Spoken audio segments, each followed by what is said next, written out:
Happy New Year, everyone. It's 2025, and you know what that means.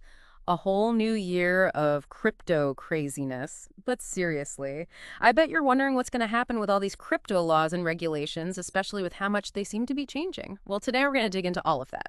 Consider this your cheat sheet to navigating the regulatory maze this year. We've got some super interesting insights from legal experts who were recently featured in Cointelegraph magazine. They talk all about how crypto laws are changing, especially in the US, Europe, and Hong Kong. By the end of this deep dive, you'll not only know the headlines, but you'll also understand some of the hidden trends that most people miss. That's what's going to give you a real edge in navigating this wild world of crypto. You know what I think is so fascinating about all of this is it really feels like we're at a pivotal moment right now. The way we used to do things just doesn't really fit this new technology. So we're seeing a global scramble to figure out how to regulate crypto. Yeah, totally. And that's why I think this deep dive is so timely. It's like everyone's trying to write the rule book while the game's still being played. All right, so first stop on our world tour of crypto regulation, the United States. Get ready, because things are about to get interesting. Oh, you can say that again. I mean, Oh, the biggest news has got to be the changing of the guard over at the SEC. Gary Gensler, who was known for being super tough on crypto, he's out his chair. he wasn't exactly winning any popularity contests in the crypto world. True, true. But the interesting thing is Paul Atkins is in now. And a lot of people consider him to be much more crypto-friendly. So this could mean a big change from what we've seen in the past, like moving away from regulation by enforcement and toward the more collaborative approach. I mean, we could see a flood of new crypto projects launching in the U.S. Yeah, so this could be a total game changer for investors like you. More projects, more opportunities, but also a lot more to keep track of, right? Hold on, though, before we get too excited. Doesn't the SEC still have all those ongoing lawsuits related to crypto? That's true. Atkins can't just come in and magically erase everything. All those existing lawsuits and the precedents they set are definitely still going to have an impact. Okay, so it's not like hitting a giant reset button on crypto regulation in the US, but it definitely seems like a more optimistic outlook than what we've seen with Gensler.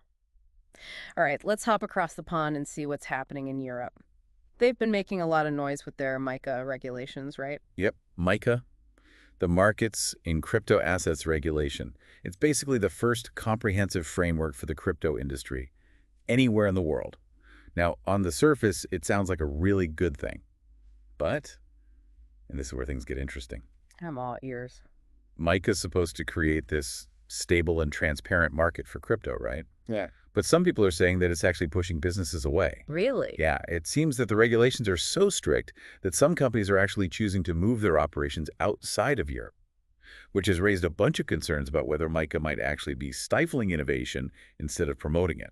Wow, that's quite the unintended consequence. So it seems like Europe might be learning a tough lesson here. You can't just try to regulate your way to innovation. I think the article even mentioned a report from former Italian Prime Minister Mario Draghi about this. Absolutely. The Draghi report warns that Europe's digital policies might scare away what they call unicorns. Those high-growth startups that could become major players in the global economy.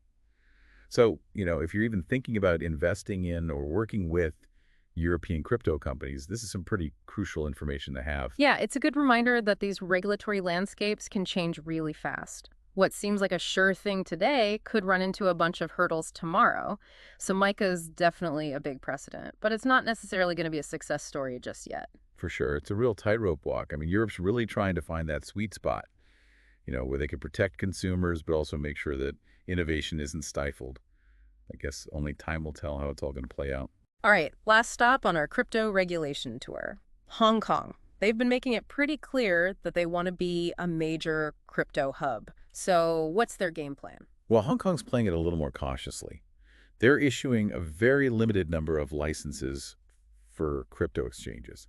Seems like they're really focusing on quality over quantity. That seems kind of counterintuitive, doesn't it? I mean, you'd think that having more exchanges would just mean more activity and more growth. You'd think so, yeah. Mm-hmm. But that's not always the case. With fewer players, regulators can really focus their efforts on making sure everyone's playing by the rules. It helps reduce the risk of fraud and all that. So in this case, less could actually be more. Exactly. Hong Kong's basically betting that a more focused approach will create a more stable and attractive market, both for businesses and investors. And their legal system's already had some real-world experience with crypto, hasn't it? Oh yeah, for sure. The article mentions the JPEX fraud case, which was a big deal over there. Mm. It really shows how Hong Kong courts are starting to grapple with crypto-related crime. And then we're also seeing some interesting legal battles involving DAOs. DAOs. I gotta admit, those still kind of confuse me. Yeah, they can be pretty complex. DAOs, or decentralized autonomous organizations, are basically entities run by code on a blockchain. Imagine a company without a traditional management structure, and that's kind of what a DAO is. So all these cases are raising some really tricky legal questions about liability, governance. It's basically setting precedents for this whole new frontier. So it sounds like Hong Kong's legal system is becoming this kind of testing ground for figuring out how to apply our existing laws to this brand new technology. Speaking of new frontiers, the article also pointed out some under-the-radar trends. And honestly, I think these deserve a closer look because they could have a massive impact. I agree. Sometimes those under-the-radar things turn out to be the most important in the long run. Exactly. So let's dive into those next. So one trend that I think is super interesting is the whole thing with AI agents making crypto transactions. Like we're talking about AI actually buying and selling crypto on its own. Wait, hold on. AI is actually making trades now. That just sounds like a recipe for disaster. I can just imagine waking up one morning and finding out my whole portfolio has been traded away by some rogue algorithm. Well, that's the kind of thing that makes headlines for sure. But the reality is a little bit more nuanced than that. Platforms like Coinbase, they're already experimenting with AI-powered trading tools. They're meant to help you make smarter decisions. Okay, so it's more like the AI is assisting human traders, not necessarily replacing them entirely. Yeah, for now at least. Yeah. But there are some AI agents out there that have their own crypto wallets, Yeah. and they're making transactions totally independently. So it definitely raises all sorts of legal questions about liability. Like, if an AI agent makes a bad trade, who's on the hook for that? The developer, the user. It gets kind of murky. Yeah, that's a great point. It always feels like the law is playing catch up with technology. It really does. Like, we're always trying to fit a square peg in a round hole. The old legal frameworks just weren't built for this level of technological complexity. It makes you wonder if we need like a whole new set of laws, specifically for AI and how it interacts with the financial system. I think that's probably inevitable at this point. We're going to have to rethink some pretty fundamental legal concepts. Things like agency and liability. Like, what happens when an AI commits a financial crime? Can you hold an algorithm accountable the same way you would a person? That's pretty mind-blowing when you think about it. AI is forcing us to ask some pretty deep philosophical questions about the nature of intelligence, autonomy, even responsibility. It really is. And it's all happening against the backdrop of this crazy, fast-evolving technology. This technology that has the potential to completely transform the world as we know it. Oh, speaking of transforming the world, we got to talk about another trend the article highlighted. This whole thing with the UK creating a new legal category for digital assets. Yeah, that's a big one. For centuries, legal systems have always categorized assets as either tangible or intangible. But digital assets, they don't really fit neatly into either of those boxes. Right, they're kind of in this weird in-between space. They have value, you can own them, you can trade them, but they're not physical objects.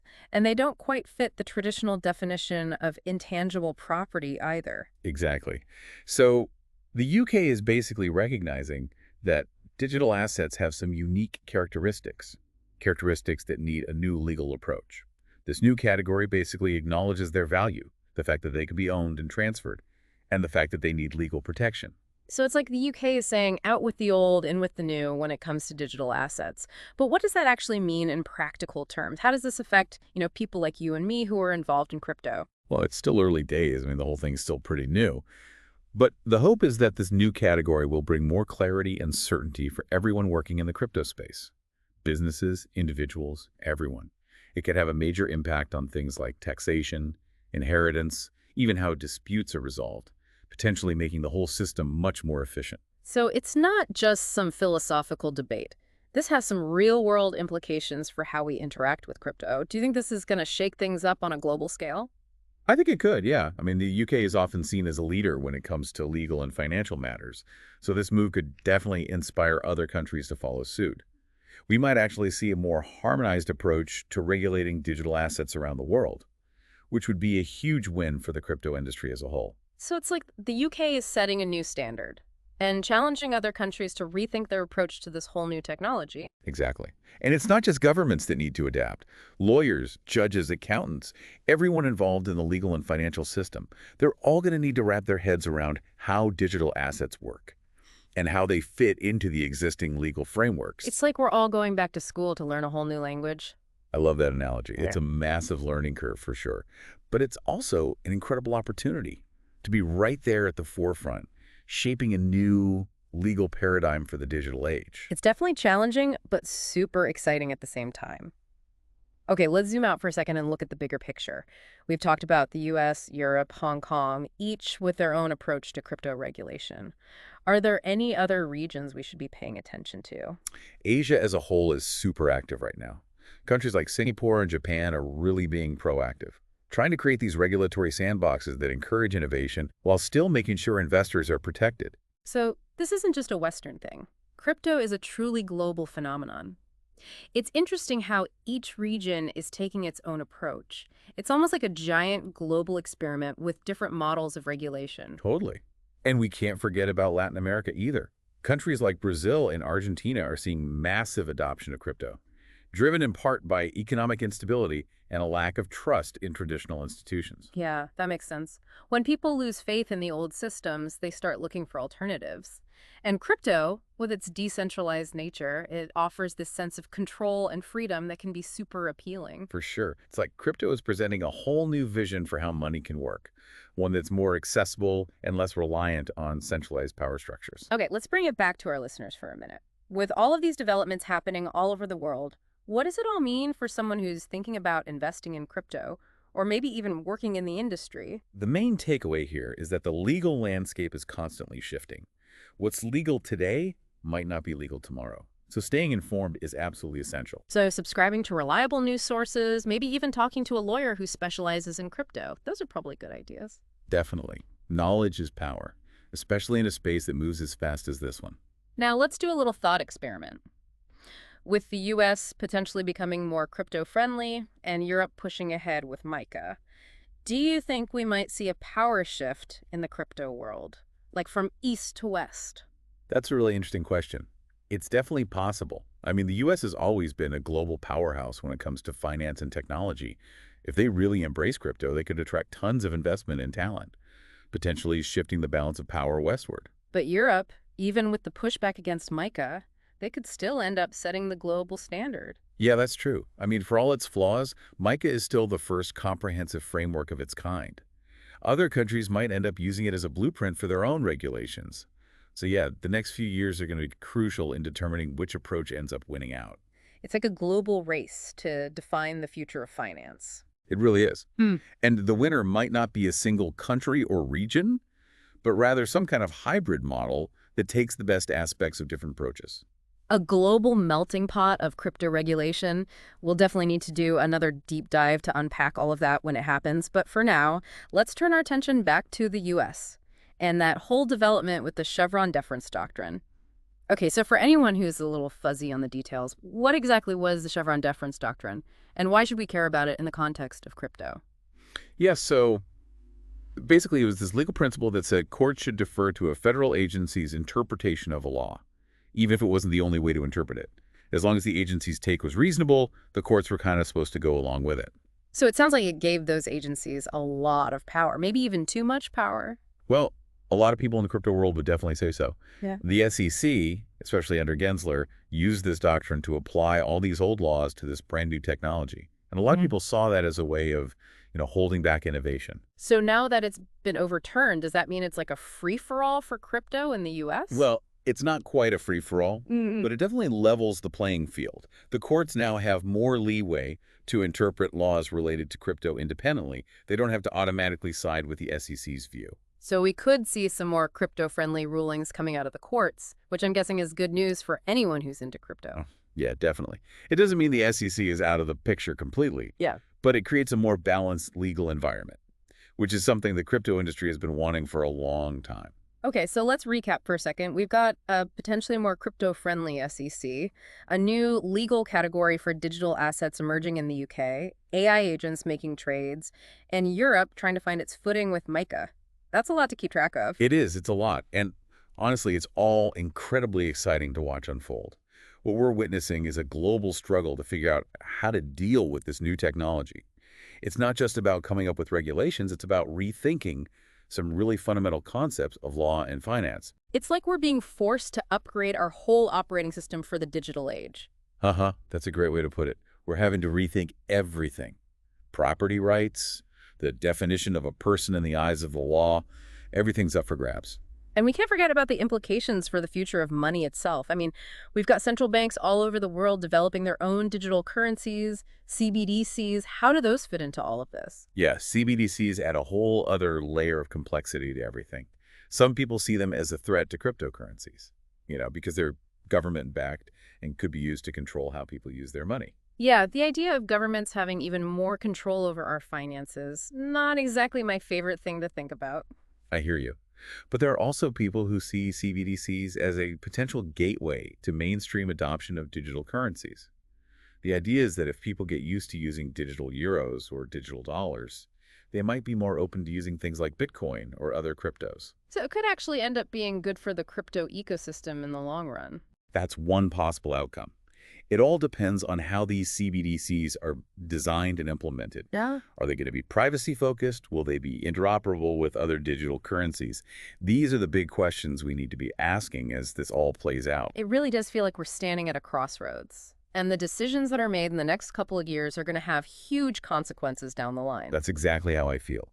We're literally shaping the future of finance right now. It's exhilarating and a little terrifying at the same time. We have this amazing opportunity to create a financial system that's more equitable and more efficient. But there are definitely risks we need to be mindful of. So for our listeners out there who want to stay ahead of the curve and make sure they're not caught flat-footed by all these changes, what can they do? The most important thing is to stay informed. Subscribe to reliable news sources. Follow legal experts on social media. Engage in thoughtful discussions about these issues. Don't just blindly follow the hype or FOMO into investments without really understanding the risks. And make sure you're up to speed on the regulatory landscape. Yeah, like we said earlier, knowledge is power, Yeah. especially in a space that's changing as rapidly as crypto. Couldn't agree more. And remember, the crypto world is full of amazing opportunities, but it also has its fair share of risks. By understanding the legal and regulatory side of things, you can mitigate those risks and set yourself up for success. Well said. This deep dive has been a whirlwind tour of the global crypto regulatory landscape. And one thing's for sure, it's a complex and constantly evolving space, but it's also a space that's full of potential. It really is. And I think the most important thing for our listeners to remember is that this is just the beginning.